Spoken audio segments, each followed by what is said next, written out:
Hello hello hello, good evening everyone, good evening. क्या हाल चाल है बच्चों के? जल्दी जल्दी यार बता दो मुझे कि सबको आवाज सुनाई दे रही हो, दिखाई दे रहा हो नहीं दे रहा हो। तो स्वागत है आप सबका प्रारंभ बैच में, जहां पे आज हम लोग केमिकल इक्विलिब्रियम का दूसरा लेक्चर करने वाले हैं। Good evening everyone. क्या सब बच्चे मुझे सुन पा रहे हैं, दिखाई दे रहा हूं मैं? बेटा कोऑर्डिनेशन कंपाउंड के हिंदी में आएंगे ना क्वेश्चन, मैंने कहा था क्वेश्चन हिंदी में ला दूंगा और नोट्स में हिंदी के टर्म बता दूंगा। क्वेश्चन जो भी आएंगे उसको मैं हिंदी में एक्सप्लेन जरूर कर दूंगा। Good evening everyone. तो क्या करने वाले हैं आज हम लोग करने वाले हैं केमिकल इक्विलिब्रियम का दूसरा लेक्चर। जैसे आप सबको पहले से पता है कि भैया प्रारंभ बैच के अंदर हम 11 के टॉपिक कवर कर रहे हैं और पराक्रम बैच के अंदर हम 12 के टॉपिक कवर कर रहे हैं और फिजिकल केमिस्ट्री का एक अच्छा खासा सेक्शन कंप्लीट हो चुका है। तो अगर जिन बच्चों ने पुराने चैप्टर नहीं देखे हैं, जैसे mole concept, states of matter, redox reaction, ये 3 चैप्टर 11 के कंप्लीट कर चुके हैं, तो आई होप सबने ये 3 चैप्टर अपनी तरफ से कंप्लीट कर लिया हो, क्वेश्चन लगा लिए हो, इनकी प्रैक्टिस कर ली हो, रिवीजन कर लिए हो। गुड इवनिंग मेघा, क्या हालचाल है?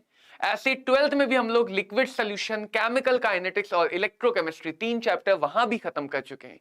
तो टोटल तुम्हारे नीट में से 6 चैप्टर तुम्हारे सिलेबस में से कवर हो चुके हैं। अब सवाल ये है तुमने कितना कवर किया, सवाल ये है कि तुम लोगों ने अपना कितना सिलेबस कवर किया, क्योंकि वरना फिर वही बात फिर से हो जाएगी कि सर शुरुआत में बैकलॉग क्रिएट हो गया, सर हम तो आज से शुरू कर रहे हैं। हाँ सुजीत, मैंने बोला था मैं टॉपिक का नाम हिंदी में बोल दूंगा और क्वेश्चन हिंदी में एक्सप्लेन जरूर कर दूंगा। क्वेश्चन जो भी लाऊंगा उसको हिंदी में एक्सप्लेन कर दूंगा। थोड़ा बहुत मैंने कहा था देखो कि मैं हिंदी में वर्ड्स और टॉपिक बता दूंगा, थोड़ा बहुत अपनी तरफ से एफर्ट डालो। ठीक है, ठीक है, चलो फिर। तो आज हम लोग क्या करने वाले, आज जहां से लास्ट क्लास में छोड़ा था वहीं से बात करेंगे। लास्ट क्लास में हम लोगों ने थोड़ा सा डिफाइन कर लिया था कि भैया इक्विलिब्रियम क्या होता है, साम्य अवस्था क्या होती है, कि कैसे इक्विलिब्रियम आने के लिए एक ऐसी प्रोसेस का होना बहुत ज्यादा कंपलसरी है जो 2 अपोजिट डायरेक्शन में जाए। जब तक 2 अपोजिट डायरेक्शन में फोर्सेस नहीं लगेंगे, 2 अपोजिट डायरेक्शन में चीजें नहीं होंगी, तब तक हम कैसे इक्विलिब्रियम या कोई भी बैलेंस सिचुएशन को अटेन कर पाएंगे। राइट, क्लियर है? ठीक है, क्लियर है सबको? Good afternoon Sonal. यस ठीक है सुजीत, बहुत बढ़िया। ठीक है, और फिर हमने क्या समझा था कि वहां पे एक नया कांस्टेंट डिफाइन किया था जिसे साम्य नियतांक कहते हैं, इक्विलिब्रियम कांस्टेंट, जो बेसिकली जो वेग नियतांक होता है, रेट कांस्टेंट, उनका रेशियो होता है। तो हर रिएक्शन में, जैसे कोई रिवर्सिबल रिएक्शन है, उत्क्रमणीय प्रक्रिया, कोई भी रिवर्सिबल रिएक्शन है तो रिएक्शन की स्पीड होती है, उस स्पीड के लिए कांस्टेंट डिफाइन करते हैं जिसको कहते हैं रेट कांस्टेंट के एफ और के बी। तो जो के एफ और के बी का अनुपात है, रेशियो है, उस अनुपात को कहा के एफ और के बी के रेशियो को कहा गया इक्विलिब्रियम कांस्टेंट या साम्य नियतांक। इक्विलिब्रियम कांस्टेंट या फिर साम्य नियतांक, ये भी हमने पिछली बार एस्टेब्लिश कर लिया था कि भैया क्या क्या चीजें यहां पे इफेक्ट डालती हैं।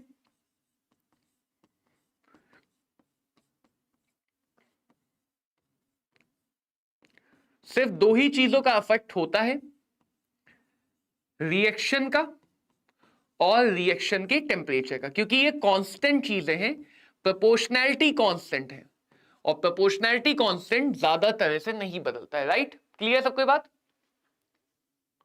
हाँ मेगा, ऐसे ही कर रहे हैं। सबको बात क्लियर है? सबको इतनी बात समझ में आ गई थी? इक्विलिब्रियम कांस्टेंट क्या था? देखो इसी इक्विलिब्रियम कांस्टेंट के आज हम अलग अलग नाम देने वाले हैं। इसी इक्विलिब्रियम कांस्टेंट को तुम केपी कहोगे, इसी इक्विलिब्रियम कांस्टेंट को तुम केसी कहोगे, इन्हीं में से कुछ केसी को के डब्ल्यू कह देंगे जब आयनिक इक्विलिब्रियम में जाएंगे, कुछ को हम के आई कह देंगे, कुछ को हम के ए कह देंगे, कुछ को हम के बी कह देंगे, कुछ को हम के एच कह देंगे, कुछ को हम के एस पी कह देंगे। और कुछ बचा या सब हो गए? चलो इतने हो गए, काफी है। तो ये सारे केसी के ही अलग अलग नाम है, ये सारे केसी के ही अलग अलग नाम है। तो हम अलग अलग अवस्था में, अलग अलग सिचुएशन में इक्विलिब्रियम कांस्टेंट बोलेंगे और वो सब केपी केसी अलग अलग नाम दिए जाएंगे। ठीक है, बेटा सत्यजीत यहीं से स्टार्ट करो, ये इक्विलिब्रियम चैप्टर जहां से शुरू है वहीं से स्टार्ट कर दो। बचे हुए जो चैप्टर हैं उनको समय निकाल के पूरा कर लेना, जो बचे हुए चैप्टर उनको समय निकाल के पूरा कर लेना। हेलो रोशन, ठीक है मेगा, ठीक है, डन। सबको समझ में आ गई इतनी बात? इतनी बात सबको क्लियर है कि इक्विलिब्रियम कांस्टेंट क्या होता है? फिर हमने दूसरी चीज डिफाइन की थी, रिएक्शन कोशेंट, जो एक्चुअल में दिखाता है प्रोग्रेस ऑफ रिएक्शन। एक्चुअल में दिखाता है प्रोग्रेस ऑफ रिएक्शन, या इसे हम ये भी कहते हैं एक्सटेंट ऑफ रिएक्शन। हिंदी में इसको कहा जाता है अभिक्रिया लब्धि। तो बेसिकली रिएक्शन कोशेंट क्या दिखा रहा है?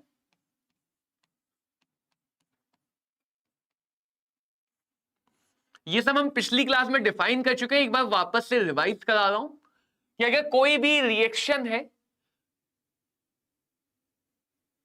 ठीक है, कोई भी रिएक्शन है, तो वहां पे जो रिएक्शन कोशेंट है वो हमेशा जो राइट हैंड साइड यानी जो प्रोडक्ट की तरफ की चीजें हैं उनके active mass to the power R to the power S divided bye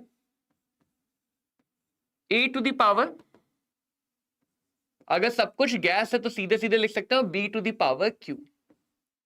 ज्यादातर हम मोलरता लिखते हैं, मोलैरिटी लिखते हैं।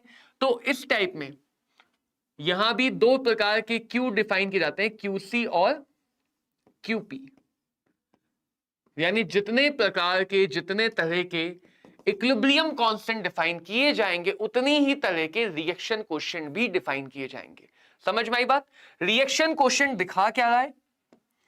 रिएक्शन कोशेंट दिखा रहा है रिएक्शन कितनी हो गई है। रिएक्शन कोशेंट मतलब प्रोडक्ट डिवाइडेड बाय रिएक्टेंट। जरा सोच के देखो, प्रोडक्ट डिवाइडेड बाय रिएक्टेंट। अब अगर प्रोडक्ट बहुत ज्यादा है, प्रोडक्ट की जो कंसेंट्रेशन है वो रिएक्टेंट के कंपैरिजन में बहुत ज्यादा है, तो Q की वैल्यू ज्यादा आएगी या नहीं आएगी? Q की वैल्यू ज्यादा आएगी या नहीं आएगी? और अगर प्रोडक्ट की वैल्यूज, जो प्रोडक्ट के एक्टिव मास है वो बहुत कम है as compare to reactant, reactant के कंपैरिजन में बहुत कम है, तो Q की वैल्यू भी कम आएगी या नहीं आएगी?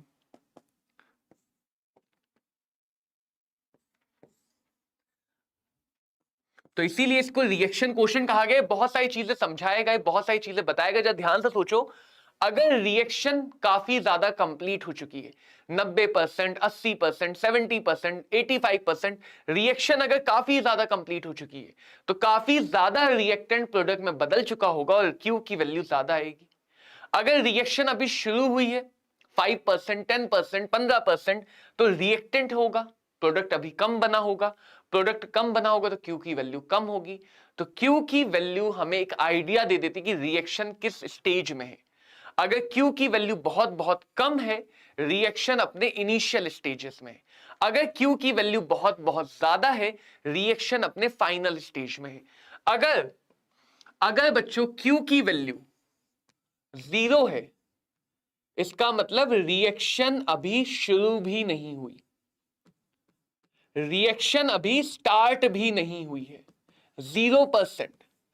Q की वैल्यू 0 होने का मतलब प्रोडक्ट 0 है, अभी रिएक्शन में प्रोडक्ट बना ही नहीं। और अगर Q की वैल्यू इनफाइनाइट आ गई, इनफाइनाइट का मतलब प्रोडक्ट बन चुका है, रिएक्टेंट खत्म हो गया, रिएक्टेंट 0 हो गया, तभी तो इनफाइनाइट है। सोचो, ये अगर 0 हो गए तो Q 0, इनमें से कोई भी 0 है तो Q 0, मतलब रिएक्शन में प्रोडक्ट बना ही नहीं, रिएक्शन में प्रोडक्ट बना ही नहीं। A या B इनमें से कोई 0 हो गया तो Q की वैल्यू समथिंग अपॉन 0, इनफाइनाइट, अनंत वैल्यू आ जाएगी। इसका मतलब रिएक्शन 100% कंप्लीट हो गई है, 100% कंप्लीट हो चुकी है।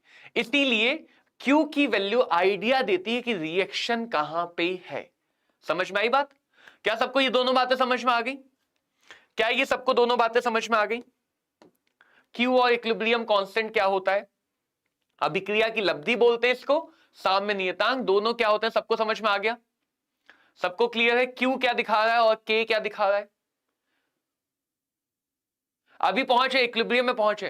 तो अब अपने दिमाग में ऐसा बैठाओ, Q दिखाता है कि भैया रिएक्शन कहां पे पहुंची, K दिखाता है रिएक्शन को कहां पे पहुंचना है, फाइनल डेस्टिनेशन। Q दिखाता है कि रिएक्शन कहां पहुंची, K दिखाता है कि उसकी फाइनल डेस्टिनेशन कहां है। तो अपने आप तुम्हें आइडिया मिल जाएगा जो बात हमने स्टेब्लिश की थी इस बात से कि भैया RF जो है आगे जाने की जो स्पीड है वो पीछे जाने की स्पीड से बड़ी, छोटी या बराबर हो सकती है। रिएक्शन वही है,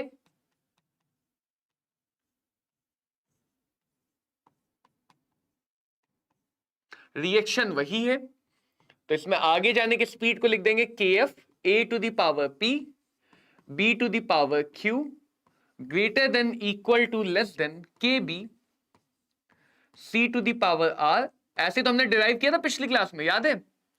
सारे जो कांस्टेंट टर्म है, सारे जो नियतांक है उनको एक तरफ ले आए थे, सारे कांस्टेंट टर्म एक तरफ और सारे कॉन्सेंट्रेशन टर्म यानी सारी सांद्रता वाले टर्म एक तरफ।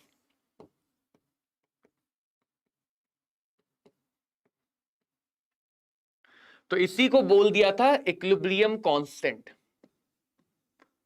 और इसी को बोला था रिएक्शन कोशेंट। और हमने तीन बातें समझ ली थी, K की वैल्यू Q से ज्यादा हो सकती है, K की वैल्यू Q के बराबर हो सकती है और K की वैल्यू Q से कम हो सकती है। समझ में आई बात? ये तीन साइन है तो वहां भी तीन साइन है, ये बड़ा हो सकता है तो ये बड़ा, ये बराबर तो यहां बराबर, ये छोटा तो ये बराबर छोटा। यानी बड़े वाला साइन का मतलब आगे जाने की स्पीड ज्यादा है, पीछे आने की स्पीड। बराबर साइन का मतलब आगे और पीछे जाने की स्पीड बराबर है और छोटे वाले साइन का मतलब पीछे आने की स्पीड ज्यादा है।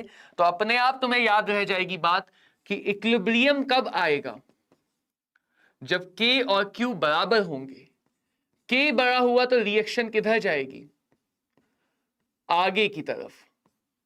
Q बड़ा हुआ तो रिएक्शन किधर आएगी, पीछे की तरफ। ये बात हमने मैथमेटिकली एक्सप्लेन की थी। सबको क्लियर है ये बात?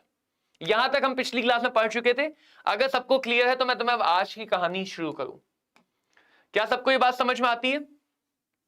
ये बात हमने ऐसे, क्योंकि हर बार देखो हम क्यों किया इतना काम, हर बार हम स्पीड को ना सोच के हम इन दोनों से सोचेंगे, K और Q से।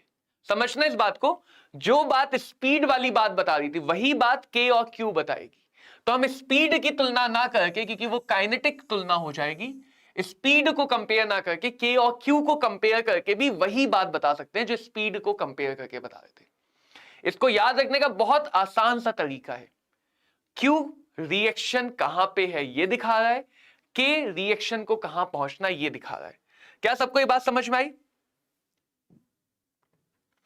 क्या सबको ये बात समझ में आई? इसको या तो मैं तुम्हें ऐसे दिखा सकता हूं,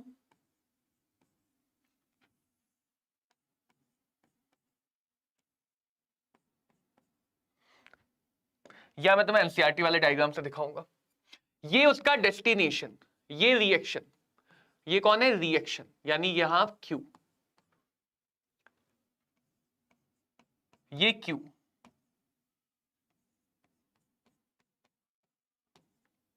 खुद बता सकते हो, खुद बता सकते हो, अगर Q की वैल्यू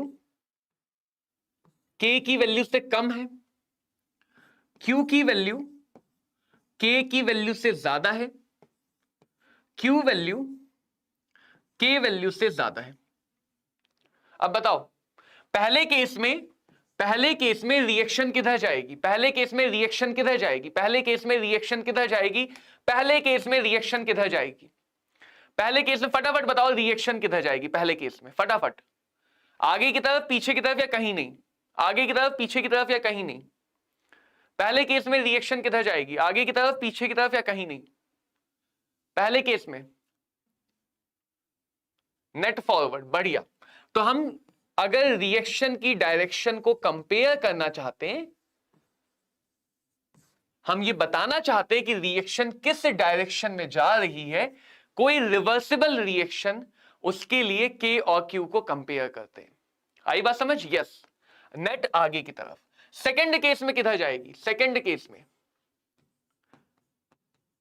जाएगी दोनों तरफ, लेकिन दोनों तरफ बराबर हो जाएगा इक्विलिब्रियम। और थर्ड केस में रिएक्शन को पीछे आना पड़ेगा। जो बात पिछली क्लास में बोली थी कि एक रिवर्सिबल रिएक्शन हमेशा इक्विलिब्रियम पे आके अटकेगी, हमेशा। जैसे हीरोइन का दुपट्टा किसी की घड़ी में अटकता है, वैसे ही रिवर्सिबल रिएक्शन का जो दुपट्टा है वो कहां अटकता है? इक्विलिब्रियम कांस्टेंट पे। एक रिवर्सिबल रिएक्शन हमेशा कहां पे आके अटकेगी? इक्विलिब्रियम कांस्टेंट पे। इक्विलिब्रियम कांस्टेंट उसकी फाइनल मंजिल है। जैसे तुम्हारी फाइनल मंजिल क्या है? तुम्हारी फाइनल मंजिल क्या है?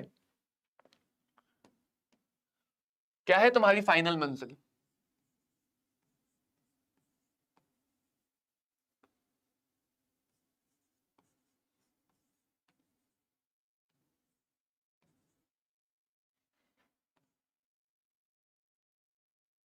नीट है फाइनल मंजिल।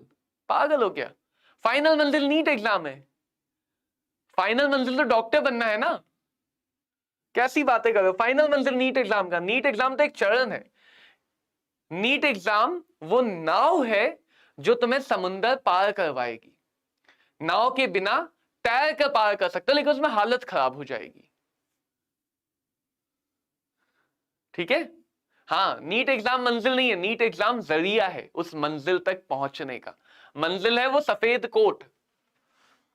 देखो, तो अगर के की वैल्यू बहुत ज्यादा है, किसी रिएक्शन का के बहुत ज्यादा है, समझो इस बात को, अगर किसी रिएक्शन का के बहुत ज्यादा है तो इसका मतलब घूम फिर के जब वो रिएक्शन पहुंचेगी तो क्यू भी ज्यादा मिलेगा, और फाइनली क्यू भी ज्यादा मिलेगा। तो ऐसी रिएक्शन में प्रोडक्ट हमेशा क्या करेंगे? डोमिनेंट होंगे।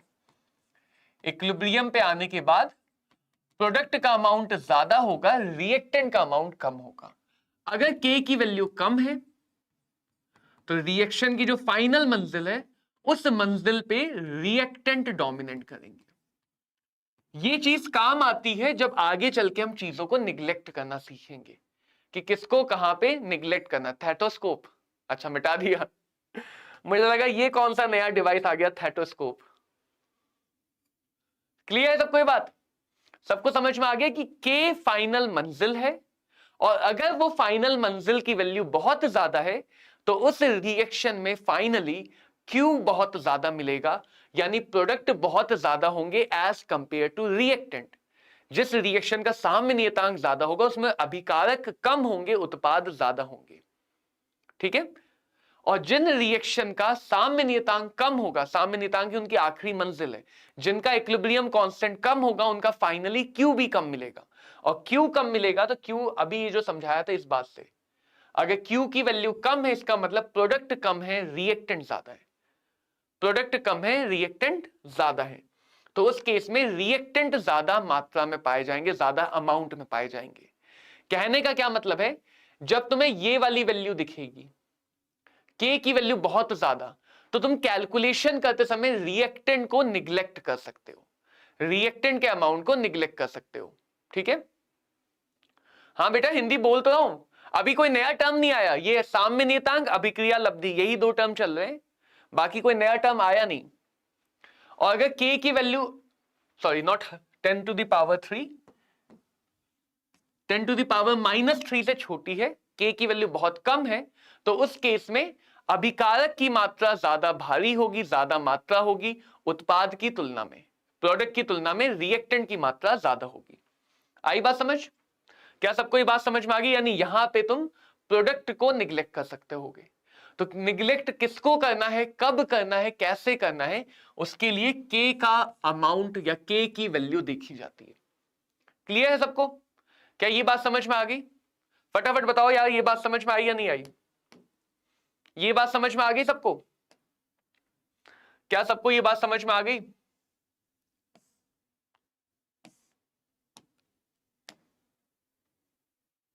फिर हमने ये इक्विलिब्रियम लॉ पढ़ा था,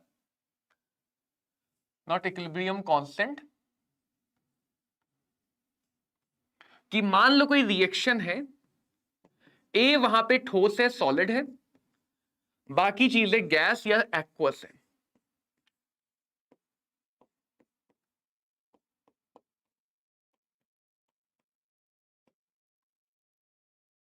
ठीक है।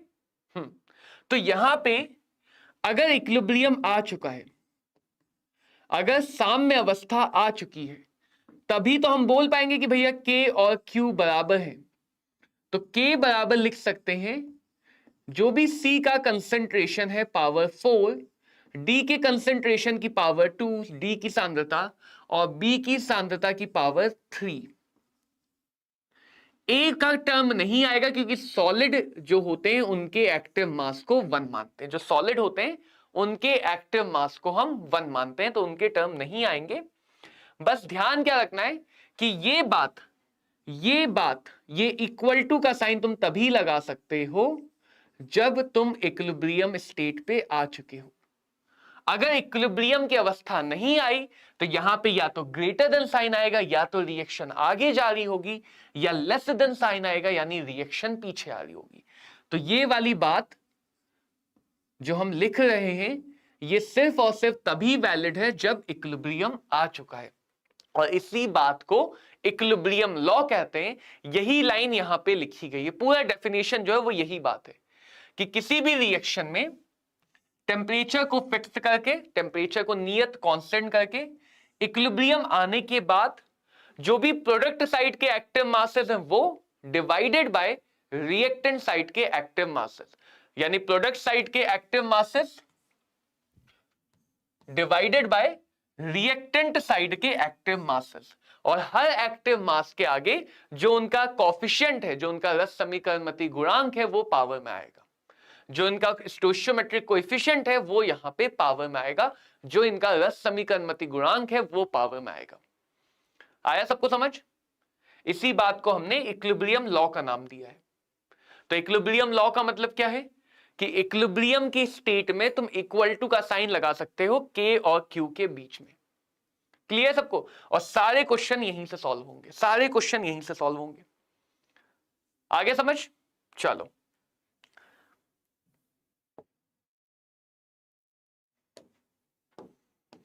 अब जो भी हमारा इक्विलिब्रियम कांस्टेंट था, साम्य नियतांक था, उसको मोटा मोटी 2 नाम दिए, एक मोटा नाम एक मोटी नाम। तो मोटा मोटी 2 नाम दिए, केपी और केसी। केपी यानी कि जब हम प्रेशर के टर्म में लिख रहे हैं, यानी आंशिक दाब लिख रहे हैं, और केसी यानी जब हम कंसंट्रेशन सांद्रता के टर्म्स में लिख रहे हैं, और कंसंट्रेशन किस में लिखी जाएगी? मोलैरिटी में। ठीक है, कंसंट्रेशन किस में लिखेंगे? मोलैरिटी में। तो अगर एक रिएक्शन है सॉलिड,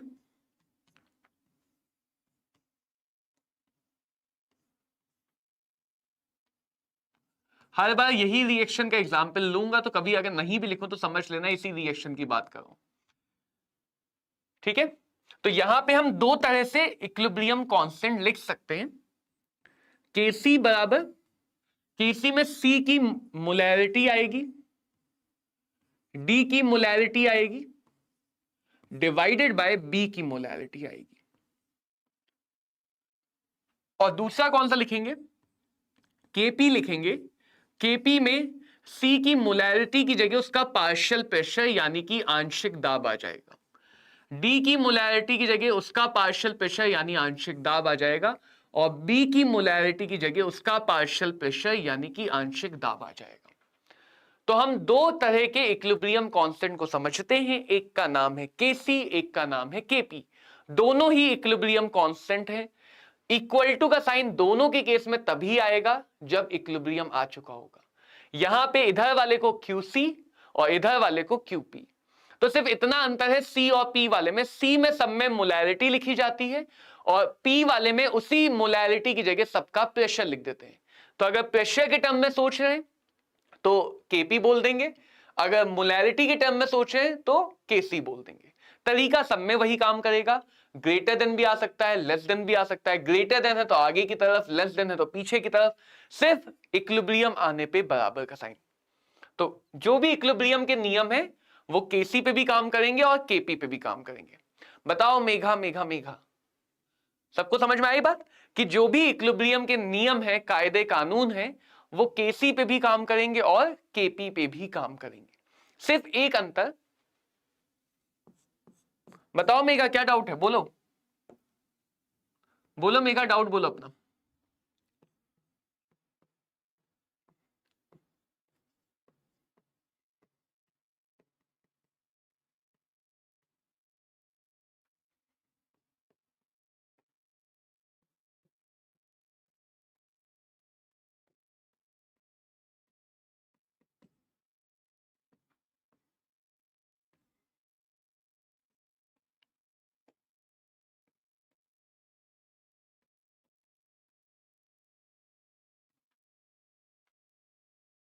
बोलो मेगा, क्योंकि हमारे ज्यादातर जो एक्सपेरिमेंट है उनमें टेम्परेचर कांस्टेंट रहता है। हम बहुत कम एक्सपेरिमेंट में टेम्परेचर को बदलते हैं, और मोलैलिटी को कैलकुलेट करना आसान है एज कंपेयर टू मोलैलिटी, क्योंकि मोलैलिटी में टोटल वॉल्यूम, मोलैलिटी में अलग से सॉल्वेंट का अमाउंट निकालना कई बार बहुत मुश्किल हो जाता है। और हमेशा हम लैब में सोल्यूशन की बात करते हैं, लैब में हमेशा हम सोल्यूशन की बात करते हैं, तो लैब में और ज्यादा मुश्किल है मोलैलिटी की तरफ जाना। इसलिए हम मोलैलिटी को ज्यादा प्रेफर करते हैं जब तक टेम्परेचर ना बदलने की नौबत आए। जहां टेम्परेचर बदलने की नौबत आती है वहां हम अपने आप मोलैलिटी पर शिफ्ट हो जाते हैं। बट समझना, याद करना, वैल्यू निकालना मोलैलिटी में ज्यादा आसान है एज कंपेयर टू मोलैलिटी। तो मोल पर लीटर वाली सांद्रता, कंसंट्रेशन ज्यादा बेटर मानी जाती है, ज्यादा आसानी से काम चल जाता है। अब जैसे मैं तुमसे पूछूं कि तुम्हारे दिमाग में हमेशा प्लस करना आसान है, मल्टीप्लाई करना मुश्किल है, तो प्लस को ज्यादा प्रायोरिटी देंगे, वही काम है। ये समझो, क्योंकि देखो प्रेशर ऐसा तो नहीं हम एक्स वाई जेड किसी के लिए भी डिफाइन कर दे कि सॉलिड रखा हुआ है, आयरन का टुकड़ा, इसका प्रेशर बता दें। तो प्रेशर क्योंकि हम गैसेस, सिर्फ गैसों के लिए ही मेजर करते हैं, तो केपी को हमेशा डिफाइन नहीं कर सकते, इसलिए केसी ज्यादा यूजफुल है। देखो एक छोटा सा एग्जांपल दिखाता हूं। अभी कहां गया ये, आयोनिक इक्विलिब्रियम में सब कुछ पानी के अंदर है। आयोनिक इक्विलिब्रियम में सब कुछ पानी के अंदर है। पानी के अंदर जो है उनके लिए केपी प्रेशर नहीं बता पाएंगे, तो इसीलिए आयोनिक इक्विलिब्रियम के सारे कांस्टेंट केसी वाले हैं, सारे के सारे कांस्टेंट केसी वाले, केपी वाले पढ़े ही नहीं जाते हैं। तो पूरे आयोनिक इक्विलिब्रियम चैप्टर में केपी नॉट डिफाइन हो गया, तो इसीलिए केपी की भी इंपॉर्टेंस कम है और केसी की इंपॉर्टेंस ज्यादा है। केसी की इंपॉर्टेंस इसलिए ज्यादा है क्योंकि केपी हर जगह डिफाइन नहीं होगा। अब मैं तुम्हें एक एग्जांपल दिखाता हूं, एक एग्जांपल दिखाता हूं। देखो एक बहुत फेमस रिएक्शन है हाइड्रोलाइसिस ऑफ ईस्टर, ईस्टर का जल अपघटन। हाइड्रोलाइसिस ऑफ ईस्टर या ईस्टर का जल अपघटन,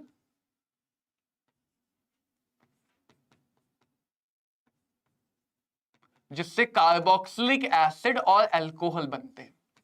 जब ईस्टर में पानी मिलाते हैं तो कार्बोक्सिलिक एसिड और अल्कोहल, कार्बोक्सिलिक अम्ल और अल्कोहल। अब ये तो हम सब जानते हैं, पानी हमेशा एक्सेस में लिया जाता है, जो ज्यादा है उसको हम एज्यूम कर सकते हैं कांस्टेंट, और जो कांस्टेंट होता है वो लिखा नहीं जाता है, तो केसी लिख सकते हैं। कार्बोक्सिलिक एसिड का जो भी कंसंट्रेशन है इक्विलिब्रियम पे, अल्कोहल का जो भी कंसंट्रेशन है इक्विलिब्रियम पे, या ईस्टर का जो भी कंसंट्रेशन है इक्विलिब्रियम पे। लेकिन इन सब में ये सबके सब एक्वस हैं, सबके सब विलियन हैं, सबके सब पानी में घुले हुए हैं। किसी के लिए भी हम प्रेशर डिफाइन नहीं कर पाएंगे। एक भी अगर ऐसा टर्म आ गया जिसके लिए तुम प्रेशर नहीं बता सकते हो, एक भी ऐसा टर्म आ गया जिसके लिए तुम प्रेशर नहीं बता सकते हो, तो वहां पे तुम सीधे बोल दोगे केसी लिख सकते हैं। केपी की वैल्यू ना 1 बोलेंगे ना कुछ भी बोलेंगे, सीधे सीधे केपी की वैल्यू को परिभाषित नहीं किया जा सकता, केपी की वैल्यू को डिफाइन नहीं किया जा सकता। समझ में आई बात?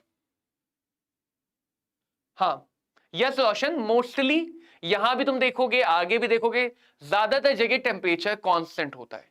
अब वही कॉलिगेटिव प्रॉपर्टी वाला एग्जांपल ले लो, वहां पे टेम्परेचर बदलता है तो मोलैलिटी यूज करते हैं। बिल्कुल मेगा, तुम इसके लिए वो वाला एग्जांपल ले लो जो अणु संख्या गुणधर्म कॉलिगेटिव प्रॉपर्टीज होती है सॉल्यूशन चैप्टर में। टेम्परेचर बदलने वाले एक्सपेरिमेंट में हम खुद मोलैलिटी लेते हैं, टेम्परेचर बदलने वाले एक्सपेरिमेंट में हम खुद मोलैलिटी लेते हैं। देखो, जो भी चीज पानी में घुली हुई है, जो भी चीज सॉल्यूशन है, तो सॉल्यूशन के लिए हम प्रेशर तो नहीं बता सकते, सॉल्यूशन के लिए कंसंट्रेशन बता सकते हैं। तो जो भी पानी के अंदर चीजें हैं उनके लिए केसी लिखा जा सकता है। अगर रिएक्शन में एक्वस चीजें हैं, विलियन सॉल्यूशन, अगर रिएक्शन में सॉल्यूशन है तो केसी तो लिख पाएंगे, लेकिन इनका प्रेशर को तो डिफाइन नहीं कर सकते। जब तक प्रेशर डिफाइन नहीं करेंगे तो प्रेशर के टर्म्स में लिख भी नहीं पाएंगे, तो इनके लिए सीधे सीधे बोल देंगे केपी डिफाइन नहीं किया जा सकता है। तो जितनी भी रिएक्शन पानी के अंदर पढ़ी जाएंगी उनके लिए हम सिर्फ केसी डिफाइन कर पाएंगे, केपी डिफाइन नहीं कर पाएंगे। आई बात समझ? आयोनिक इक्विलिब्रियम चैप्टर में सारी रिएक्शन, सारे प्रोसेस पानी के अंदर है, तो आयोनिक इक्विलिब्रियम की जितने भी एग्जाम्पल है उन सब में सारे के सारे केसी हैं, केपी एक में भी डिफाइन नहीं कर सकते। क्लियर सबको? क्या ये बात समझ में आ गई? क्या ये बात समझ में आ गई सबको? सबको समझ में आ गई? तो केसी और केपी को नए नजरिए से मत देखना। केसी केपी दोनों के दोनों इक्विलिब्रियम कांस्टेंट, साम्य नियतांक हैं, दोनों के लिए नियम, कायदे, कानून एक जैसे हैं। सिर्फ एक छोटा सा अंतर है, जिनके लिए प्रेशर नहीं बता सकते, अगर वो केसी में लिखे हुए हैं तो केपी को नॉट डिफाइन कर देना। अगर कोई भी ऐसी चीज केसी में लिखा है जो गैस नहीं है तो केपी को नॉट डिफाइन कर देना। H प्लस के लिए केपी कहां होता है? H प्लस के लिए केपी कहां होता है? H प्लस के लिए नहीं होता है, हाइड्रोजन गैस के लिए होता है। H प्लस के लिए वो के ए होता है, एसिड डिसोसिएशन कांस्टेंट, वो के बी होता है, बेस डिसोसिएशन कांस्टेंट। ठीक है रोशन? ना ना, वो जितने भी तुमने के पढ़े ना, यहां इसीलिए तो लिखा है, तुम लोग ध्यान नहीं दे रहे क्या? सुन नहीं रहे हो बात को ध्यान से? ये जितने भी के हैं, ये जितने भी के हैं आयोनिक इक्विलिब्रियम वाले, ये सब केसी के अलग अलग रूप हैं। केसी रावण है, उसके 10-10 सर हैं। कितने? 1 2 3 4 5 6 सर हैं। समझ में आई बात? तो आयोनिक इक्विलिब्रियम में तुमने जो भी पढ़ा है वो सब केसी का ही अलग अलग नाम है। केपी का फॉर्मूला है ना, पीएच निकालते, कौन सा केपी का फॉर्मूला? अरे वो पीके है, वो केपी नहीं पीके है। पीके का मतलब माइनस लॉग के, यहां पे पीके ए होता है तो माइनस लॉग के ए बन जाता है। वो केपी नहीं पीके है, उल्टा है, वो उल्टा है बेटा, केपी नहीं है वो आई थिंक तुम पीके में कंफ्यूज हो। पी का पहले पी लिखा हो उसका मतलब माइनस लॉग के, जो पहले पी लिखा है वो माइनस लॉग के है, उसका पोटेंट है, उसका मतलब अलग है, वो के नीचे पी नहीं है। समझ में आ गया? अब क्लियर है? अब क्लियर है? आयुध सर से पढ़े हुए हो, ये बात है, यही बात है इतने काबिल होने की। तो ये जो भी तुम आयोनिक इक्विलिब्रियम में पढ़ते हो, वाटर का आयोनिक प्रोडक्ट, एसिड या बेस का आयोनाइजेशन कांस्टेंट, ठीक है, एसिड का डिसोसिएशन कांस्टेंट, बेस का dissociation, hydrolysis constant, solubility product, ये सब केसी के अलग अलग नाम है, सबके सब केसी के अलग अलग नाम है। समझ में आ गई सबको बात? कंफ्यूज होने की जरूरत नहीं है। जो बात सत्य है वो सत्य रहेगी और वो आगे तक सत्य रहेगी,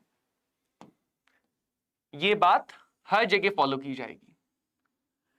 इवन इलेक्ट्रोकेमिस्ट्री में मैंने ये बोला था कि बस केपी केसी को साथ में लिख लेंगे। क्लियर है? समझ में आ गया सबको? तो हम केपी कभी भी एक्वस चीजों के लिए डिफाइन नहीं कर सकते। चलो आई थिंक अब समझ में आ गया।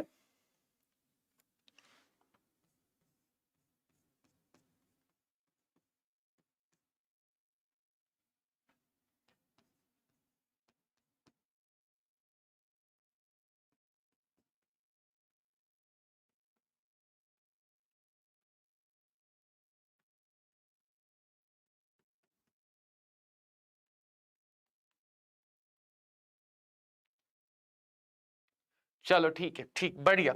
अब देखो वैसे तो ये सीधे सीधे फॉर्मूला याद कर लो, मैं तुम्हें दिखा दे रहा हूं फॉर्मूला आया कैसे, नहीं तो तुम सीधे सीधे फॉर्मूला याद कर लो, वो भी काफी है। क्या रिलेशन होता है? Kp is equal to Kc multiplied by R T T the whole power delta N G, delta N G, ठीक है। नहीं नहीं, मुझे ऐसा कभी नहीं लगता है। देखो जब मैं तुम्हारी उम्र में था तो मेरा एक मित्र था, बहुत घनघोर घनिष्ठ मित्र था, और उसने एक बार ऐसा डाउट पूछा कि फिर मुझे रियलाइज हो गया कि हाँ, कभी भी कोई भी डाउट पूछा जा सकता है, डाउट कभी भी छोटा नहीं होता है। तो हमारे एक प्रोफेसर थे, उन्होंने ऐसा बना रखा था, हमारे एक प्रोफेसर ने ऐसा बना रखा था। आज तुम्हें एक छोटी सी कहानी सुना देता हूं। तो मेरे उस घनिष्ठ मित्र ने, हो सकता है वो मैं खुद भी था, या हो सकता है मेरा दोस्त था, या हो सकता है मैं कहानी बना रहा हूं, या हो सकता है सच्चाई है, मैं तुम्हें ये सब नहीं बताऊंगा, लेकिन उसने हमारे प्रोफेसर साहब से ये पूछा, पहले मुझसे पूछा या अगल बगल किसी से पूछा कि सर ये जो बेंजीन रिंग है इसके अंदर ये ऑक्सीजन कहां से आ गया, ऑक्सीजन बेंजीन के अंदर क्या कर रहा है, क्यों नहीं है वो, क्यों है वहां पे, क्या रोल है उसका। और फिर हमने कहा कि कोई बात नहीं, डाउट हमसे मत पूछो, सर से पूछो, वो बहुत अच्छा एक्सप्लेन करेंगे। और आगे की कहानी हमारे कॉलेज में हिस्ट्री के नाम से जानी जाती है कि कैसे एक बच्चे को दौड़ा दौड़ा के पीटा गया था। तो ऐसे भी डाउट हो सकते हैं कि ये बेंजीन के अंदर ऑक्सीजन का भला क्या काम है, ठीक है। तो तुम्हारे डाउट तो बहुत अच्छे हैं, तुम्हारे डाउट तो बहुत अच्छे हैं। हाँ बेटा, एक बीमारी थी हमें, एक टाइम की बात है जब हमें ये बीमारी हुआ करती थी, मैं हर चीज लिख के करता था, बहुत लेटर लिखता था नोट्स के फॉर्म में, तो फिर गरीबों को बांट दिया करते थे जिनको जरूरत होती थी। चलो देखो, हमें पता है कि किसी भी गैस के लिए एक नियम होता है, आदर्श गैस समीकरण, आइडियल गैस इक्वेशन, पीवी बराबर एनआरटी। अब एक ही डब्बे के अंदर सारी चीजें हैं, तो सबके लिए वॉल्यूम एक जैसा, सबका आयतन एक जैसा, सबका तापमान टेम्परेचर एक जैसा। तो मैं अगर गैस बी का पार्शियल प्रेशर लिखना चाहूं तो वो हो जाएगा गैस बी के मोल्स, है ना। आइडियल गैस इक्वेशन हम किसी भी गैस पे अलग अलग लगा सकते हैं। हाँ बिल्कुल सही बताते हैं, वो बात, सारी बातें सही बताते हैं, उनसे पूछ के देखना चाहिए बेंजीन में ऑक्सीजन वाली कहानी किसकी थी। तो ये जो बी का प्रेशर है, ध्यान से देखो, बी के mole divided by total volume, B के mole divided by total volume, क्या ये बी की मोलैरिटी नहीं हो जाएगी।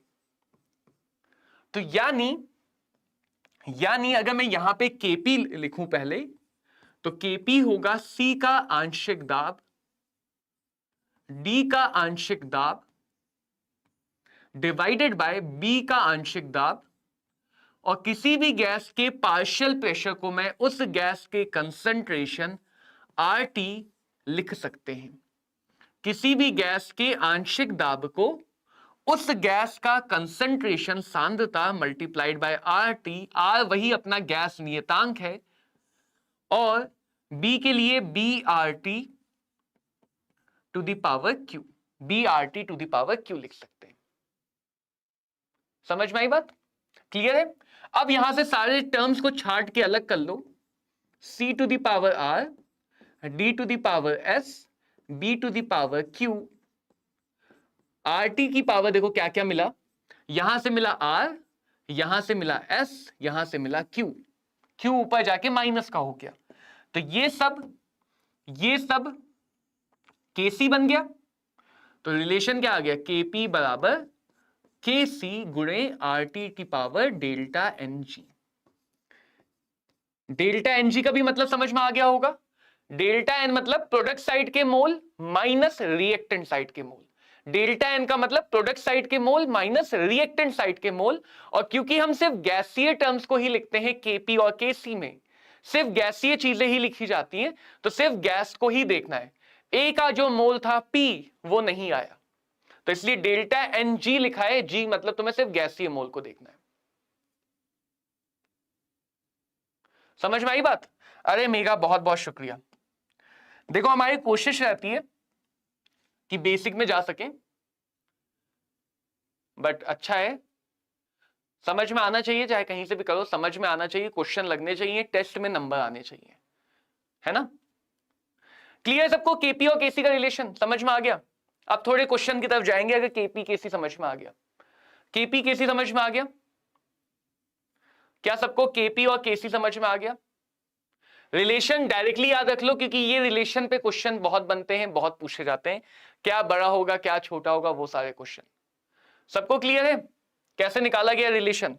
हालांकि ये डेरिवेशन तुम्हारे काम का नहीं है, ये डेरिवेशन तुम्हारे काम का नहीं है। बिल्कुल ला सकते हो हिंदी में, ऐसा नहीं कि कोई रैंक 1 लाया नहीं है, वो हिंदी वाले इंग्लिश में जाकर रैंक 1 लाए। मेहनती देखो हिंदी वाले बच्चे ही होते हैं भाई, जो मेहनती बच्चे होते हैं वो हिंदी मीडियम में ही पाए जाते हैं, बीमारी है। अब ये मत कहना कि सर हम तो इंग्लिश मीडियम से, आप हमारी इंसल्ट कर रहे हो। नहीं बच्चे, हम मेजॉरिटी की बात कर रहे हैं।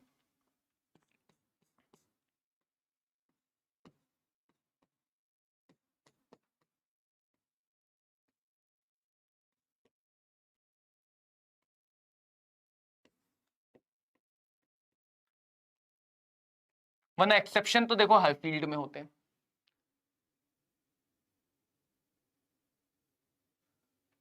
ठीक है, देखो तो यहां पे सब गैस है, यहां पे गैस सॉलिड है, सॉलिड वैसे भी नहीं आएगा, तो केपी केसी दोनों में लिखे जा सकते हैं। यहां पे देखना डेल्टा एनजी कैसे निकालेंगे, बस कॉफिशिएंट ले लो, इधर 1 इधर 1, तो 1 + 1 टोटल प्रोडक्ट साइड में जितनी गैसेस है माइनस रिएक्टेंट साइड में जितनी गैसेस है 1 आ गया। यहां पे डेल्टा एनजी कैसे निकालेंगे, प्रोडक्ट साइड में 2 गैस है, सॉलिड को नहीं लेंगे, यहां पे 1, केपी बराबर Kc into RT to the power delta NG जो 1 है, केपी बराबर केसी आरटी की पावर डेल्टा एनजी जो कि 1 है। एक और एग्जांपल दिखा देता हूं, N2 gas plus 3H2 gas. थोड़ा ध्यान देना बच्चों, इधर केपी केसी का रिलेशन कैसे लिखा जा रहा है, 2NH3 गैस। आगे किसी के लिए ना लिखा हो तो हम डिफॉल्ट में भी गैस मान लेते हैं, नहीं लिखा हो तो हम गैस मान लेते हैं। यहां पे देखना डेल्टा एनजी क्या आएगा, यहां पे 2 है, 1 + 3 4, तो टोटल जितनी भी गैस है प्रोडक्ट साइड माइनस टोटल जितनी भी गैस है reactant side. Yes Megha Megha Megha Megha Megha 5 बार मेघा, यस बताइए मेघा जी क्या डाउट है? तो केपी बराबर आ जाएगा KC into RT to the power -2। तो डेल्टा एनजी के अकॉर्डिंग केपी और केसी का रिलेशन आएगा।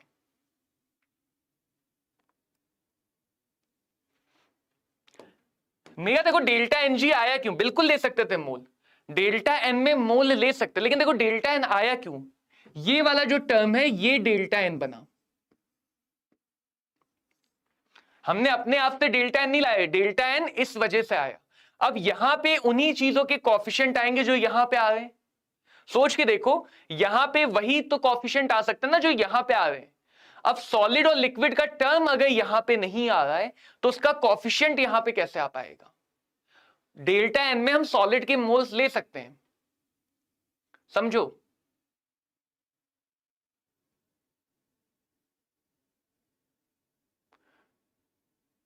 क्या नहीं मिला, रिएक्शन कोशेंट और पीएच का ही था। रोशन चलो देख लेंगे उसको क्या था वो एग्जैक्टली, थोड़ा ढूंढना आराम से शांति से, अगली क्लास में लाके पूछ लेना। मुझे लगता है जब तुम वो ढूंढ के निकालोगे तुम्हारा डाउट भी क्लियर हो जाएगा। देखो पहले मेगा तुम्हारा डाउट क्लियर हो गया कि भैया डेल्टा एनजी में जो टर्म आ रहे हैं, जो कॉफिशिएंट आ रहे हैं, जो पावर आ रही है, वो वाले टर्म इसीलिए आ पा रहे हैं क्योंकि वो यहां पे है पावर में। अब सॉलिड और लिक्विड यहां पे नहीं आ सकता तो उसकी पावर भी यहां पे नहीं आ सकती, तो इसीलिए हम पावर में सिर्फ डेल्टा एन जी कंसीडर कर रहे हैं, गैसियस वाले। ये पहला डाउट। सुजीत आरटी क्यों लिख रहे हैं वो देखो, प्रेशर और कंसेंट्रेशन का हमने ये रिलेशन निकाला है आइडियल गैस इक्वेशन को यूज करके। आइडियल गैस या आदर्श गैस समीकरण को थोड़ा सा मॉडिफाई किया, आदर्श गैस समीकरण को थोड़ा सा मॉडिफाई किया, मोल अपॉन वॉल्यूम, ये वॉल्यूम टोटल कंटेनर की वॉल्यूम, तो मोल अपॉन टोटल वॉल्यूम ही मोलरता होती है, मोलैरिटी। तो मोल अपॉन टोटल वॉल्यूम को कंसंट्रेशन लिख सकते हैं। तो हमने प्रेशर वाली चीजों की जगह कंसंट्रेशन वाली चीजें लिख सकते हैं, लेकिन साथ में क्या आएगा, R T, R into T. तो यहां भी प्रेशर की जगह आर टी आया, साथ में प्रेशर की जगह में आर टी साथ में आया, ये आर टी साथ में आया, यही आर टी साथ में चलते चलते R T delta N G बन गया। आर टी की पावर कितना बन गया, डेल्टा एन जी। तो इसलिए इस वजह से केपी और केसी के बीच का जो रिलेशन है उसमें आर टी आ रहा है, उसमें आर टी आ रहा है। ठीक है, ये समझ में आई बात। अब आर टी की पावर कितनी आएगी वो रिएक्शन से निकलेगी। जैसे इस रिएक्शन में डेल्टा एन जी 1 था, तो आर टी की पावर कितनी आई, 1 आई। यहां पे डेल्टा एन जी 1 था, आर टी की पावर 1 आई। यहां भी डेल्टा एन जी -2 था, तो आर टी की पावर -2 आई। तो आर टी की पावर उतनी आएगी जितना रिएक्शन में डेल्टा एन जी होगा। डेल्टा एन जी कैसे निकालोगे, प्रोडक्ट साइड के गैस के कॉफिशिएंट माइनस रिएक्टेंट साइड में जितनी भी गैसेस हैं सबके कॉफिशिएंट जोड़ के, सिर्फ प्रोडक्ट माइनस रिएक्टेंट गैस का करना है। क्लियर। अगली बात, एक और एग्जांपल बता दूं फिर अगली बात बताता हूं।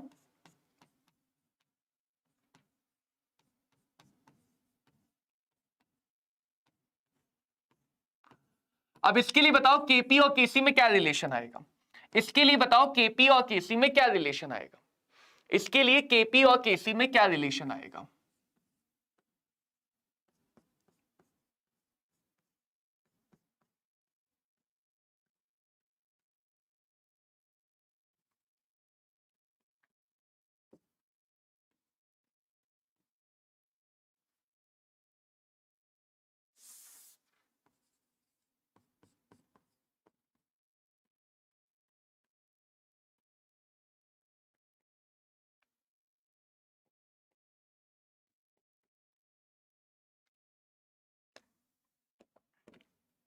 केपी और केसी में क्या रिलेशन आएगा। इसके लिए केपी और केसी में, केपी और केसी में क्या रिलेशन आएगा इस रिएक्शन के लिए, आ पाया।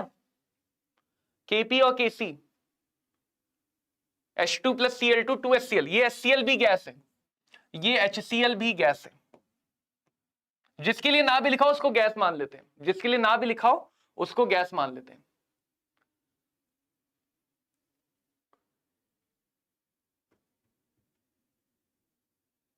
आ पाया रिलेशन। देखो डेल्टा एनजी कितना आएगा, बस धीरे काम करो। इधर 2 गैस, 1 + 1, इधर भी 2, 0। तो Kp is equal to Kc RT की होल पावर 0, किसी की भी पावर 0 1 हो जाता है, तो Kp इज इक्वल टू आ गया Kc। Kp is equal to कितना आ गया, Kc। किसी का भी डेल्टा एनजी, हाँ डेल्टा एनजी 0 है, और किसी की भी पावर 0 हो तो वो कितना हो जाता है, 1 हो जाता है। किसी भी नंबर की पावर 0 1 हो जाता है, तो वो नंबर ही गायब, वो नंबर ही गायब। इसीलिए अपने सामने 3 केस है। यस यस रोशन, यस एसओपी से हम नॉन मेटल की रिएक्टिविटी दोनों से कंपेयर कर सकते हैं। वैसे एसआरपी ज्यादा हो या एसओपी कम हो, नॉन मेटल की रिएक्टिविटी दोनों से ज्यादा पता चलती है, दोनों से कर सकते हैं। तो समझना इस बात को, अगर डेल्टा एनजी की वैल्यू 0 है, अगर डेल्टा एनजी की वैल्यू 0 है तो केपी और केसी उस रिएक्शन के लिए बराबर होते हैं, उस रिएक्शन के लिए बराबर होते हैं। अगर डेल्टा एनजी की वैल्यू पॉजिटिव है, धनात्मक है, तो केसी में कुछ गुणा होगा, कुछ मल्टीप्लाई होगा, मल्टीप्लाई होके वैल्यू को बढ़ा देगा। सुन लो इस बात को, अगर डेल्टा एनजी पॉजिटिव है तो केसी में कुछ मल्टीप्लाई होके केपी मिलेगा, मल्टीप्लाई करने से वैल्यू बढ़ जाएगी। तो इन केसेस में केपी बड़ा होगा, केसी छोटा होगा। केपी की वैल्यू बड़ी होगी, केसी की वैल्यू छोटी होगी।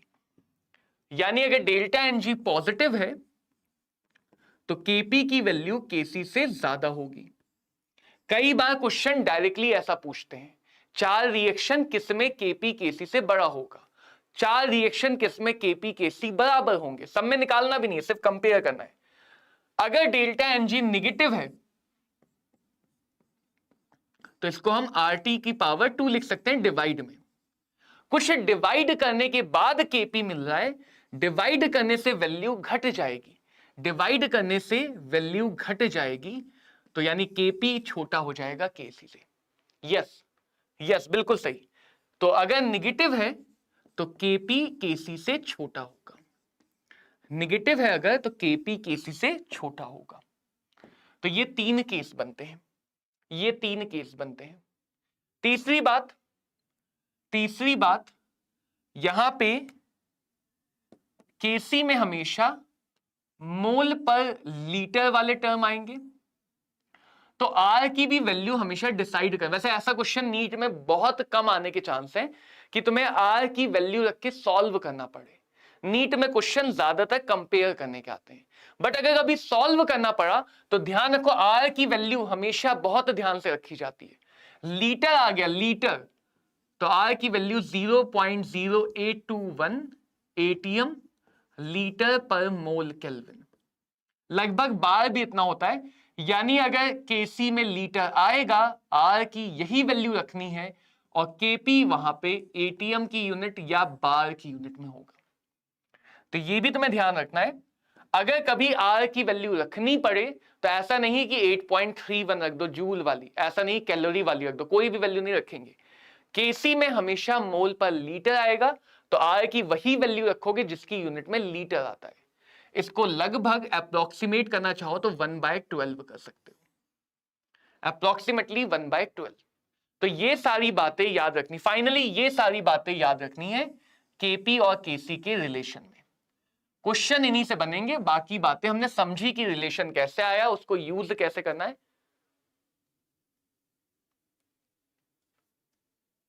SI में बदलना जरूरी नहीं होगा। देखो SI में बदलने से ज्यादा जरूरी है कि दोनों तरफ यूनिट बराबर रहे, LHS RHS की डायमेंशन सेम रहे।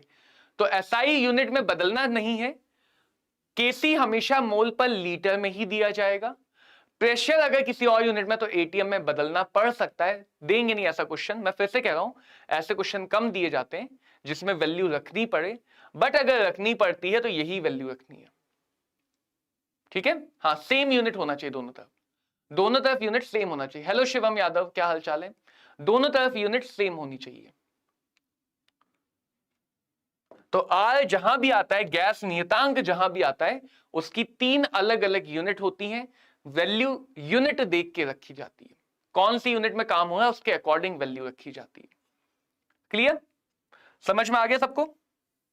क्या सबको समझ में आ गया?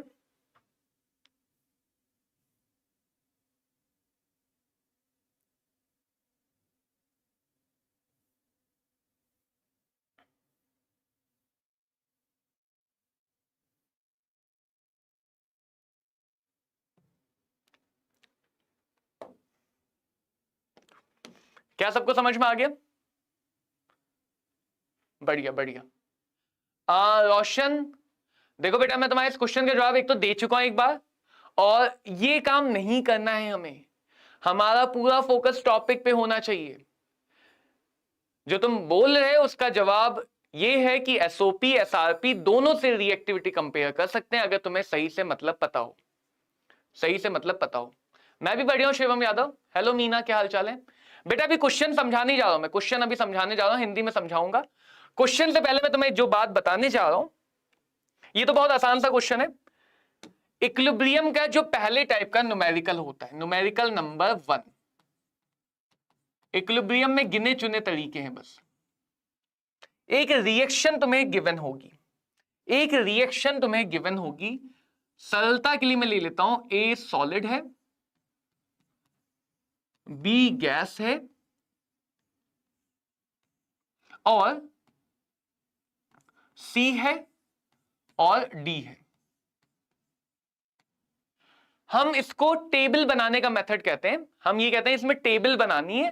टेबल का क्या मतलब है कि तुम्हें दो अलग अलग टाइम पे डिस्कशन करना है। एक जीरो यानी इनिशियल टाइम, प्रारंभिक समय, ये वो समय है जब तुम्हें चीजें बताई गई कि कंटेनर के अंदर इतना लिया गया, कंटेनर के अंदर उतना लिया गया। तो हर बार हम इस पूरी रिएक्शन को दो अलग अलग समय पे, दो अलग अलग टाइम पे पढ़ेंगे कि इनिशियल क्या है। ये हमेशा क्वेश्चन देगा। कौन देगा? क्वेश्चन देगा या तुम अज्यूम करोगे। 1 मान लेते हैं, कुछ लोग कहते हैं इसको 1 मान लो, बहुत सारे लोग ऐसे समझाते हैं कि अगर इनिशियल ना दिया हो तो 1 मान लो। ऐसे 50 क्वेश्चन दिखा दूंगा जहां पे गलत हो जाएगा। अरे शिवम कैसी बातें कर रहे हो, केमिस्ट्री में कोई चैप्टर टफ हो सकता है क्या? केमिस्ट्री में संभव है किसी चैप्टर का टफ हो पाना? सब इजी है। मैं पढ़ा रहा हूं इसलिए इजी नहीं, इजी है इसलिए इजी है। हम चीजों को कॉम्प्लिकेट करेंगे ही नहीं। ये तो वही बात है ना, कान पकड़ना तो सीधे सीधे पकड़ेंगे, ऐसे घुमा फिरा के नाच के क्यों पकड़ेंगे? तो इनिशियल वैल्यू या तो तुम्हें क्वेश्चन देगा, इनिशियल वैल्यू या तो क्वेश्चन देगा या तुम्हें 1 एज्यूम करनी है। 1 नहीं मान लेना, हमेशा 1 मान के आंसर आ जाता, लेकिन 1 नहीं मान लेना। दूसरा टाइम आएगा, टाइम बराबर इक्विलिब्रियम, कि यहां से हमें कहां तक आना है? इक्विलिब्रियम। मतलब एक रिवर्सिबल रिएक्शन है जो कहीं से शुरू हुई, वो रिवर्सिबल रिएक्शन अपने आप आएगी इक्विलिब्रियम की तरफ। वो रिवर्सिबल रिएक्शन अपने आप कहां आएगी? इक्विलिब्रियम की तरफ। ठीक है, तो हमेशा हमें जो इनिशियल चीजें हैं उनको इक्विलिब्रियम की डायरेक्शन में लेके आना है। कैसे लाना है? जैसे मान लो मोलरता ले लेता हूं, मोलैरिटी ले लेता हूं। इसकी मोलैरिटी 5 मोलर दी थी, इसकी मोलैरिटी 8 मोलर गिवन थी। ये वैल्यू क्वेश्चन देगा, नहीं तो मैं एक्स वाई जेड मानूंगा। लव यू टू बेटा। ये वैल्यू क्वेश्चन देगा, वरना मैं एक्स वाई जेड मानूंगा। ठीक है, ठीक है रोशन, लास्ट में समझा दूंगा। इसको हम एक्स वाई जेड मान लेंगे, क्वेश्चन नहीं देगा। प्रोडक्ट का अमाउंट क्वेश्चन देता है तो मानेंगे, वरना इनिशियली प्रोडक्ट को 0 मानेंगे। देखो ये हमेशा 0 होना जरूरी नहीं है, कुछ ऐसे क्वेश्चन कराऊंगा जहां पे ये 0 नहीं होगा, मोस्ट ऑफ द टाइम 0 मिलेगा। अगर क्वेश्चन ने बोला इनिशियली इतना था तो लेंगे, वरना 0। अब इक्विलिब्रियम कैसे आएगा? इक्विलिब्रियम कैसे आएगा? इक्विलिब्रियम पे कुछ भी 0 नहीं होता है, तो इनको घटना पड़ेगा, इनको बढ़ना पड़ेगा, इक्विलिब्रियम की तरफ आना पड़ेगा। तो कुछ घटेगा यहां से, ये ध्यान देना, घटना और बढ़ने पे। यहां से भी कुछ घटेगा, यहां से कुछ बढ़ेगा। इक्विलिब्रियम कैसे आएगा? रिएक्टेंट कुछ घटेगा, रिएक्शन आगे जाएगी, आगे जाके वो इक्विलिब्रियम लेके आएगी। तो इधर से कुछ घटेगा, इधर से कुछ बढ़ेगा। ये जो घटना बढ़ना है ये हमेशा स्टोइचियोमेट्री में होगा। घटना या बढ़ना स्टोइचियोमेट्री को फॉलो करेगा, यानी रस समीकरणमति के अनुपात में होगा।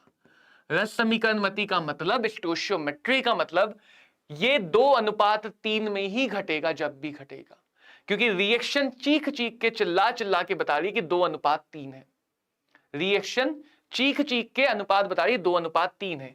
तो यहां से अगर तुम मान लो 2x नंबर वाला ले लो, यहां हो गया 3x, यहां बन गया 4x और यहां बन गया 1 है तो 1x। तो जो भी आगे के नंबर है उनको x के साथ ले लो, घटना और बढ़ना। बेटा ये एक क्वेश्चन है जो मैं तरीका समझा रहा हूं ताकि सारे क्वेश्चन तुम लगा सको। ठीक है, समझ में आई बात? तो 5 में से 2 घटा तो बचा कितना? 8 में से 3 घटा तो कितना बचा? 0 में 4 बढ़ा तो कितना बचा? और 0 में x बचा तो कितना बचा? x। एक बार जैसे ही तुम्हें कॉन्सेंट्रेशन मिल गया, बताओ मेगा मेगा मेगा, तो तुम Kc या Kp जो भी लिखना चाहो, Kc लिखना चाहो तो c की पावर 4, d की पावर 1, b की पावर 3। a नहीं आएगा क्योंकि a सॉलिड है, a नहीं आएगा क्योंकि a सॉलिड है। हाँ शिवम बताओ। तो Kc बराबर आ गया c की पावर, c कितना है? 4x की पावर 4। d कितना है? d की पावर x की पावर 1। b कितना है? 8 - 3x की पावर 3। ये तुम्हारे सामने एक एक्सप्रेशन बन गया, ये तुम्हारे सामने एक एक्सप्रेशन बन गया। ठीक है, या तो क्वेश्चन तुम्हें x देगा तो k पूछ लेगा, या क्वेश्चन k देगा तो x पूछ लेगा। ये क्वेश्चन में पहली वैरायटी है, इक्विलिब्रियम के किसी भी क्वेश्चन में पहली वैरायटी है। हाँ हाँ पहुंचे, फिर से बता रहे, समझो बात को ध्यान से सुनो। रिएक्शन में 2-3 बातें होती हैं। पहली बात ये, अमाउंट तुम कितना भी ले लो वो तुम्हारे हाथ में। अमाउंट बैलेंस करना सीख लेंगे बेटा, रेडॉक्स रिएक्शन में सिखाया, एक बार उसको देख लो। यहां पे तुम्हें बैलेंस रिएक्शन दी होगी। अमाउंट तुम्हें इनिशियली क्वेश्चन देगा, कौन देगा? क्वेश्चन। नहीं देगा तो मान लेंगे एक्स वाई जेड कुछ भी। तो इनिशियल अमाउंट कुछ भी हो सकता है, इनिशियल अमाउंट कुछ भी हो सकता है, उसका कोई रिलेशन, कोई लेना देना कुछ नहीं है। इनिशियल अमाउंट जो भी है उसमें से कुछ घटेगा, ये घटेगा तो ये बनेगा, ये घटेगा तो ये बनेगा, एक घटे एक तरफ जाएगी रिएक्शन, आगे जाएगी तो ये घटेंगे ये बनेंगे। जो भी घटना या बढ़ना है वो इन नंबर्स के अकॉर्डिंग होगा। हर बार जो घटना या बढ़ना है वो इन नंबर्स के अकॉर्डिंग होगा। तो जो भी नंबर है उनको x के साथ मान लेते हैं कि अगर यहां से 2x घटा तो 2 से 3 घट रहा है तो 2x से 3x घटेगा, 2 से 4 बन रहा है तो 2x से 4x बनेगा। तो ऐसे सोचा गया है कि जो भी आगे वाले नंबर हैं उनके अकॉर्डिंग, उन्हीं के रेशियो में घटेगा या बढ़ेगा। 5 था, क्वेश्चन ने दिया था कि इनिशियली 5 था, 2 घट गया 2x तो बचा कितना? 5 माइनस 2x, ये बचा हुआ है, ये बचा हुआ है। क्लियर है बात? ये बचा हुआ है। समझ में आई बात? समझ में आई बात? तो केस अब इक्विलिब्रियम पे तो हम बोल सकते हैं ना बराबर का साइन, इक्विलिब्रियम पे बराबर का साइन लगा सकते हैं। तो Kc बराबर कितना हो गया? C की कंसंट्रेशन जो भी है उसकी पावर 4, D के जो भी है उसकी पावर 1, B का जो भी है उसकी पावर 3। A क्यों नहीं लिखा? क्योंकि A सॉलिड है। A क्यों नहीं लिखा? क्योंकि A सॉलिड है। क्या सही कह रहे हो शिवम? बताओ।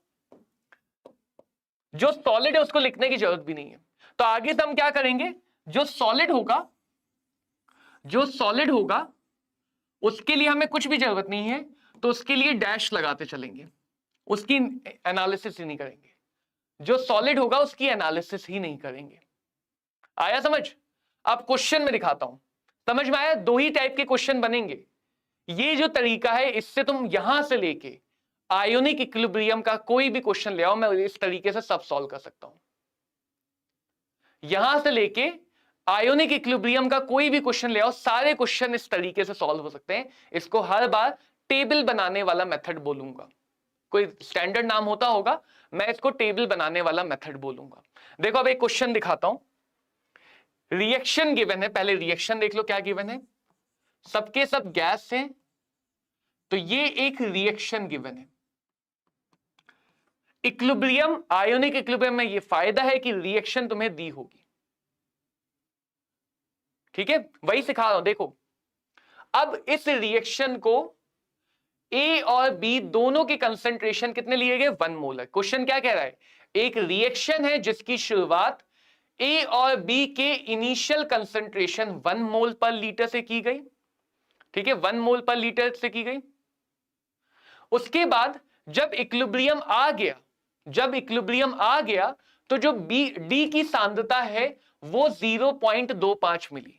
तो इक्विलिब्रियम कांस्टेंट का एक्सप्रेशन निकालना है। ये क्वेश्चन का हिंदी में मतलब है। समझ में आया कि एक रिएक्शन दी गई है, देखो क्या क्या बातें हैं क्वेश्चन में काम की। अरे ये कहां से लाइन आ गई? समझो एक बार इस क्वेश्चन को मेरी नजर से समझो तो अगला क्वेश्चन तुम्हारी नजर में चल जाएगा। रिएक्शन गिवन है, जिस रिएक्शन की शुरुआत सांद्रता 1 से की गई, किसकी? ए और बी दोनों की प्रारंभिक सांद्रता 1 है। जब रिएक्शन में इक्विलिब्रियम आ गया तो इक्विलिब्रियम पे डी की जो सांद्रता है वो मेजर की गई तो वो आई 0.25। इक्विलिब्रियम कांस्टेंट का एक्सप्रेशन चाहिए। क्लियर? क्या लाइन आ रही है? क्लियर? देखो सबसे पहले हमें क्या दिया है? अच्छा वो वाली लाइन, टी बराबर, अरे छोटा कैसे हो गया? अरे ज्यादा किनारे चले गए क्या हम? टी बराबर 0 पे हमेशा प्रारंभिक कुछ ना कुछ दिया होगा। क्या क्या दिया है?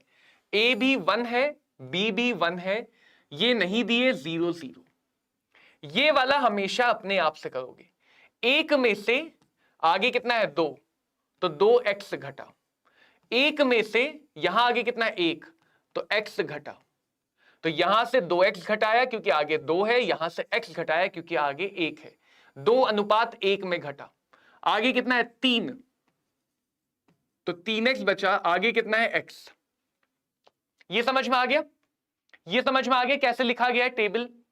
हमेशा जो घटेगा जो बनेगा वो आगे वाले नंबर्स के अकॉर्डिंग होगा, जो भी घटेगा बनेगा वो आगे वाले नंबर्स के अकॉर्डिंग होगा। अब जो अगली बात आती है वो ये, क्वेश्चन तुम्हें एक्स बहुत सारे अलग अलग तरीके से देगा। अगर वो दे दे ए इतना बचा तो भी तुम्हें एक्स पता, अगर वो दे दे बी इतना बचा तो भी तुम्हें एक्स बचा, सी इतना है तो भी एक्स मिल जाएगा, डी की मात्रा दे दे तो भी एक्स मिल जाएगा। इस क्वेश्चन में इक्विलिब्रियम पे डी की अमाउंट गिवन है और हमारे अकॉर्डिंग एक्स डी का अमाउंट है, तो क्वेश्चन और अगर हम अपनी बात को मिला लें तो एक्स की मात्रा आ गई 0.25। यही मैं तुम्हें कह रहा था, या तो तुम्हें एक इक्विलिब्रियम कांस्टेंट गिवन है तो एक्स निकालना है, एक्स गिवन है तो इक्विलिब्रियम कांस्टेंट निकालना है। यही सबसे मेजॉरिटी ऑफ न्यूमेरिकल में होते हैं काम। एक्स आ गया, यहां पे रख दो एक्स 0.25, तो ये एक माइनस ये बचेगा 0.5, ये बचेगा 0.75, ये बचेगा 0.75 और ये हो जाएगा 0.25। एक बार एक्स आ गया तो एक्स का मान रख दो। केसी का एक्सप्रेशन लिख लेते हैं, सी की सांद्रता की पावर 3, 0.75 का क्यूब। मुझे लगता है शिवम ने पहले ही आंसर सही बता दिया था, बहुत बढ़िया शिवम। 0.25 की पावर 1 डिवाइडेड बाय पावर को भूल मत जाना 0.5 की पावर 2 और 0.75 की पावर 1। क्वेश्चन चाहता तो इसे सॉल्व करा सकता, क्वेश्चन की आसानी के लिए उन्होंने सॉल्व नहीं कराया, सीधे ये पूछ लिया। आया समझ? आया समझ या नहीं आया? ये सबसे ज्यादा कॉमन तरह का न्यूमेरिकल होता है। एक्स दे के केसी पूछ ले, केसी दे के एक्स पूछ ले। हर बार तुम्हें पहले एक टेबल बनानी है, केसी का एक्सप्रेशन लिखना है इक्विलिब्रियम की वैल्यू से। केसी में हमेशा जो वैल्यू आएंगी वो इक्विलिब्रियम पे आएंगी। कौन सी वैल्यू आएंगी? जो इक्विलिब्रियम पे है वो वाली वैल्यू आएंगी। अगर एक्स दिया है तो एक्स की वैल्यू रख दो, के निकाल लो, के दिया तो के की वैल्यू रख दो, एक्स निकाल लो। क्लियर? क्लियर है? अब जैसे ये वाला क्वेश्चन है तुम कर लोगे,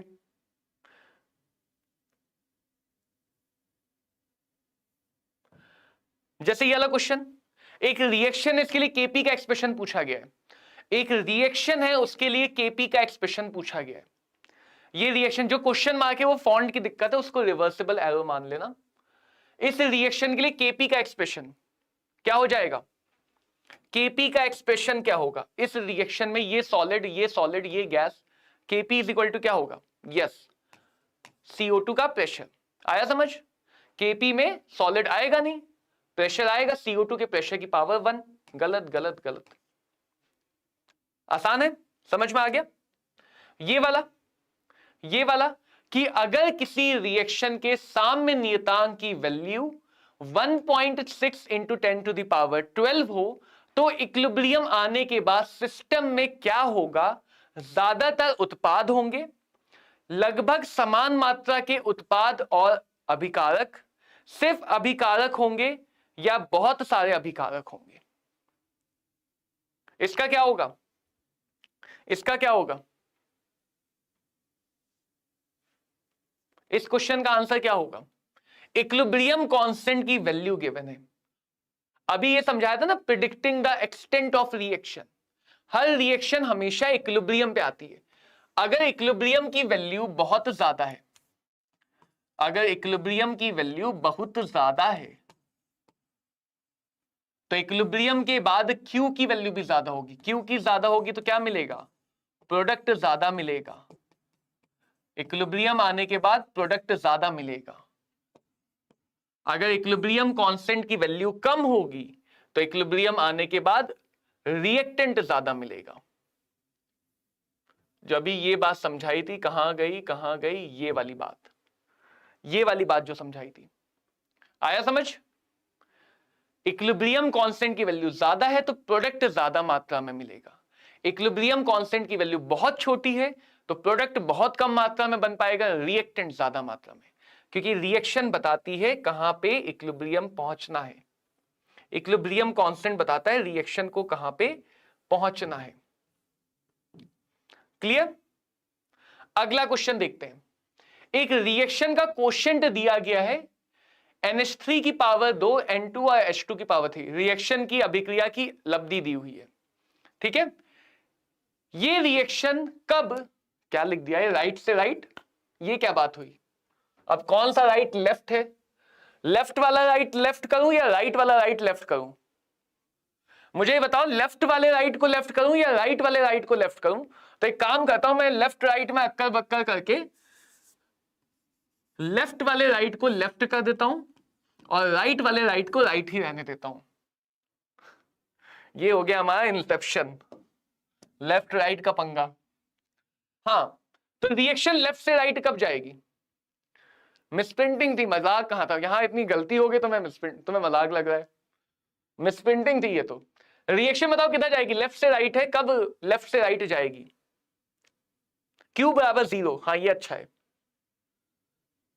एक काम करो, आंसर सही लाने के लिए, आंसर सही लाने के लिए लेफ्ट वाले राइट को लेफ्ट रहने दो, लेफ्ट वाले राइट को राइट ही रहने दो, राइट वाले राइट को लेफ्ट कर देते हैं। अब ठीक है, वरना दो ऑप्शन सही मिल जाते हैं। हाँ, पहले जो तुमने बोला उससे बी भी सही होता है, डी भी। जो पहले लिखा था बी और डी दोनों सही होते, इस पे भी तो लेफ्ट से राइट जाएगी, Q 0 होगा तो, इसलिए ऑप्शन चेंज कर दिया। राइट से लेफ्ट आना, अब राइट से लेफ्ट आना। अब बताओ राइट से लेफ्ट कब आएगा? जब Q ज्यादा हो और K कम हो, तब रिएक्शन बैकवर्ड डायरेक्शन में आती है। तो अगर रिएक्शन में कभी भी डायरेक्शन बतानी हो, हमेशा K और Q को कंपेयर करके बताते हैं। क्लियर? क्लियर सबको? रिएक्शन में कभी भी डायरेक्शन बतानी हो तो K और Q को कंपेयर करके बताते हैं। इसका मतलब इक्विलिब्रियम, इक्विलिब्रियम से पीछे है तो आगे जाना होगा, इक्विलिब्रियम से पीछे है तो आगे जाना होगा। 0 है तो भी तो पीछे है ना, 0 है तो भी तो पीछे है, तो भी आगे जाना होगा। Q ज्यादा है, इक्विलिब्रियम से आगे है तो पीछे आना होगा। तो हमेशा Q और K की तुलना करो, Q और K को कंपेयर करो और तुम रिएक्शन की डायरेक्शन बता सकते हो। देखो मेघा, Q और K में ही तो तुलना होती है, तो अब तुम्हें शायद समझ में आ गया होगा, Q अगर बराबर है K से तो इक्विलिब्रियम पे, Q कम है तो Q यानी रिएक्शन कहां पे है, उसे आगे जाना पड़ेगा K के बराबर होने के लिए। ठीक है मेगा, बहुत शॉर्ट और सबसे अच्छा तरीका है। Q बता रहा है रिएक्शन कहां पे है, K बता रहा है उस रिएक्शन का स्टेशन कैसा है। Q तुम्हारी ट्रेन है और K स्टेशन है। अगर ट्रेन स्टेशन से पीछे है तो कैसे पहुंचेगा? आगे जाके स्टेशन पे पहुंचेगी। अब चलते चलते ट्रेन स्टेशन से आगे चली गई तो ट्रेन को कहां आना पड़ेगा? पीछे आना पड़ेगा। ट्रेन स्टेशन पे खड़ी तो काम अच्छा है। समझ में आई बात?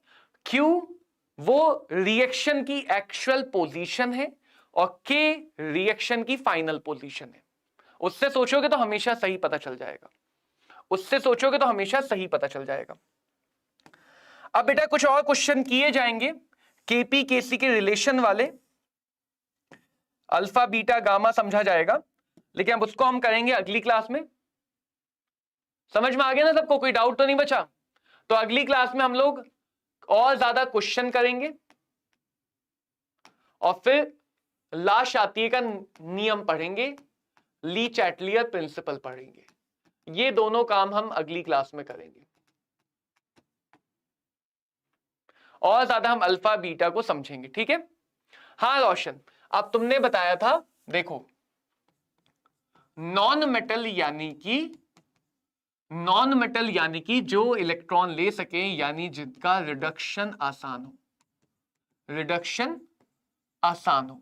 रिडक्शन आसान होने के लिए या तो ये बोल दो कि एसआरपी ज्यादा हो या ये बोल दो कि एसओपी कम हो। दोनों बातों से बता सकते हो, दोनों बातों से बता सकते हो। क्लियर?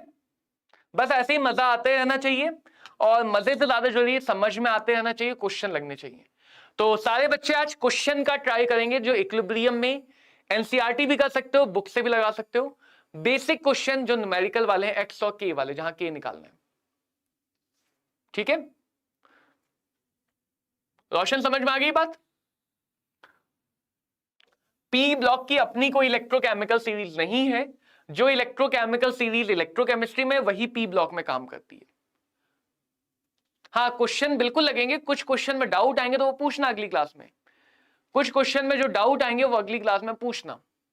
इलेक्ट्रोकेमिकल सीरीज में भी दोनों तरह से देख सकते हो, वो एसआरपी की सीरीज होती है, तो जिसका एसआरपी ज्यादा उसका एसओपी कम, जिसका एसआरपी ज्यादा वो नॉन मेटल ज्यादा रिएक्टिव। यूजुअली हम एसआरपी से प्रेफर करते हैं चीजों को समझाना। तो चाहो तो एक लेक्चर है इलेक्ट्रोकेमिस्ट्री के अंदर, एक शॉर्ट लेक्चर भी, उसको देख लो, इलेक्ट्रोकेमिकल सीरीज क्लियर हो जाएगी। एक शॉर्ट लेक्चर भी डाला है मैंने अलग से इलेक्ट्रोकेमिकल सीरीज पे ही, क्योंकि बच्चे इलेक्ट्रोकेमिकल में कंफ्यूज रहते हैं, तो एक अलग से 10 मिनट का वीडियो बना के डाल दिया कि पूरा इलेक्ट्रोकेमिकल सीरीज वहीं पे पढ़ लो। हाँ